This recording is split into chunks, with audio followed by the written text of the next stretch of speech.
પ્રધાનમંત્રી શ્રી નરેન્દ્ર મોદીએ વેવ્સ 2025નું ઉદ્ઘાટન કર્યું.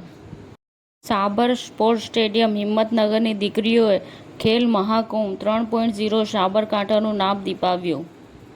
અજમેર દરગાહ પાસે આવેલ હોટેલ નાઝમાં ભીષણ આગ લાગી. તેમાં લાઠીના 3 વ્યક્તિના મૃત્યુ પામ્યાના અહેવાલો છે.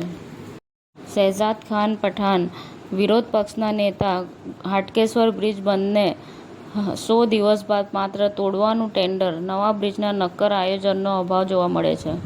સાબરકાંઠામાં આંતરરાષ્ટ્રીય સહકારિતા વર્ષ 2025 તથા ગુજરાત સ્થાપના દિન નિમિત્તે સહકારી સંસ્થાઓ તથા વિવિધ ધાર્મિક સ્થળોએ સ્વચ્છતા અભિયાન અંતર્ગત સફાઈ કરાઈ. ભૂતપૂર્વ IM આતંકવાદી અમ્માર યાસરની ઝારખંડ ATS દ્વારા ધરપકડ કરવામાં આવી. ગ્લોબલ CSR અને ESG એવોર્ડ્સમાં આર્ટ ઓફ લિવિંગને શ્રેષ્ઠ NGO ઓફ ધ યરનો એવોર્ડ મળ્યો. ઝેન ગ્રુપની ધ સ્પોર્ટ્સ સ્કૂલે ઓલિમ્પિયન ગગન ઉલ્લાલમત સાથે અમદાવાદની સૌથી મોટી સ્વિમિંગ ટેલેન્ટ હન્ટ શરૂ કરી.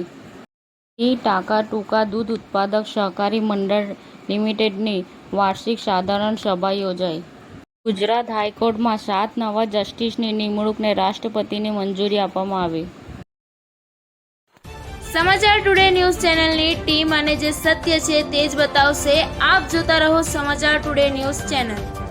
ગુજરાતની ધરતીનું ગુજરાતીઓ માટે જ, એટલે કે સમાચાર ટુડે ન્યૂઝ. અમારી સમાચાર ટુડે ન્યૂઝ ચેનલને લાઈક કરો, શેર કરો અને સબસ્ક્રાઇબ કરો અને જોડાયા રહો સમાચાર ટુડે ન્યૂઝ ચેનલ સાથે.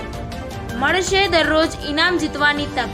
અમારા સભ્ય બનો, જોડાઓ અમારી સાથે.